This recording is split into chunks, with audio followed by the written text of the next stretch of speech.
I'm Mason Lee, and you're watching the first episode of Nerds in Suits. We have a lot planned for the show, so let's begin. We truly value the video game and entertainment community, and we absolutely welcome criticism. Nerds in Suits wants to be held at the same standard that we hold everybody else to. We know we'll be held to that standard because we know that y'all won't accept anything less. There's no way we can improve without y'all's help. Remember, folks, people can't keep selling you crap if you don't keep buying it. Now enjoy the show.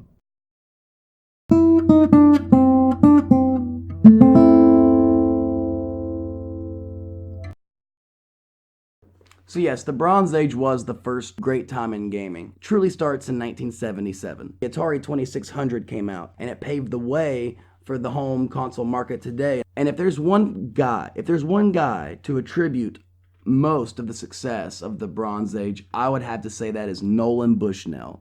The man created Computer Space, which in 1971 was the first commercial arcade game.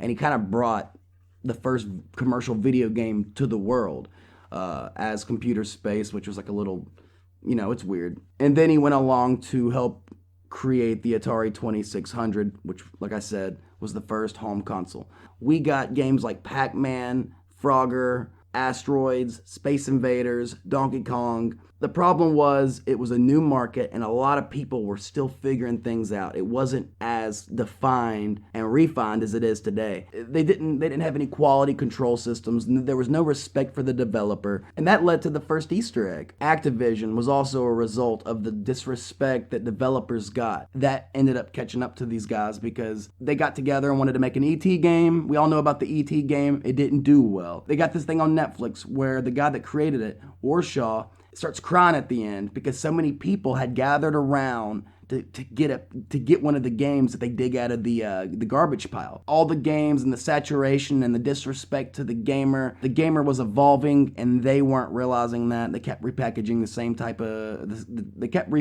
same concept over and over again. People got tired of it, stopped buying it. But the gaming crash of '83 happens, and people are terrified of games. They don't want anything to do with games anymore. And this stigma follows the US for 2 whole years until a Japanese company by the name of Nintendo releases the Nintendo Entertainment System. What happens? Nintendo went nationwide.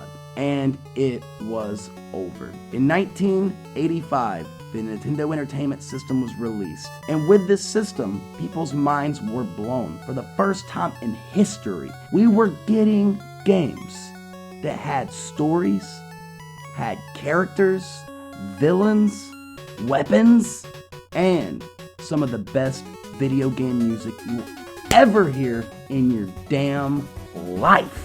The Nintendo Entertainment System introduced Mega Man, Solid Snake, Final Fantasy 1, and Nintendo comes in single-handedly and revives the video game industry. If I had to thank one man for starting the Gold Age, that is going to be Shigeru Miyamoto. So the Super Nintendo comes out, quite possibly the greatest system in the world. It gives us vamped up versions of all the characters we got to see. We were seeing Samus, Link, Mega Man, Mario, all these characters lit up. It was truly amazing. Great titles were everywhere, and the video game music was just getting better. The stories, the adventures, the golden age was supreme. Final Fantasy VI, Chrono Trigger, Mega Man X. Even though they had their debuts on the NES, they had their biggest, most popular titles on the Super Nintendo. In 1995, the Sony PlayStation comes along, and the Nintendo 64 comes along. We got Final Fantasy 7, 8, and 9. We got Metal Gear Solid, Resident Evil. We were coming up so fast, still going strong. We got even more of some of the greatest damn titles. And all these games are getting rebooted. They're getting brought back. And it's because the recognition that the Gold Age deserves is upon us. People realized that the Golden Age offered heart. They really wanted just to get their vision out there, and they did it with games like Secret of Mana, Illusion of Gaia. The Golden Age captured the greatest 15 years of solid, good, damn games. Some of the greatest years that gaming had to offer. We cried, we laughed. 2000 had begun. It was a new millennia, and with that, we got 3 new consoles. The Silver Age gave us the Sony PlayStation 2, highest selling console of all time, gave us the GameCube, and it gave us a new competitor, a new player. Microsoft brought us the Xbox. And they also brought us some of the greatest titles of all time as well. We got to see games from them like Fable, Knights of the Old Republic, and for the next 5 years, we were offered one of the best graphical leaps of all time. But the jump from PlayStation to PS2 was one of my favorite of all time. Video game characters were starting to really look like their real-life counterparts. Some of the smoothest graphics we had ever seen, and at the time, it was mind-blowing. Playing games like Final Fantasy X and Super Smash Bros., the GameCube offered us great games, the PlayStation 2 offered us great games, and the Xbox also offered us some of the greatest games.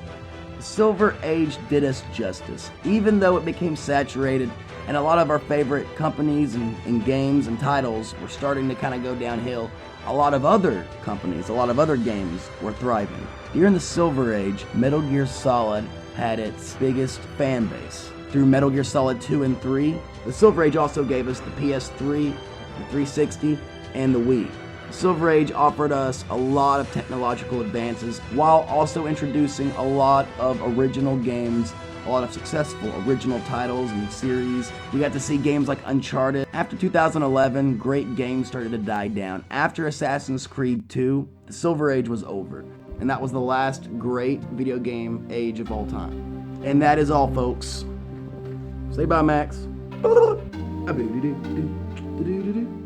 That's cold-blooded shit.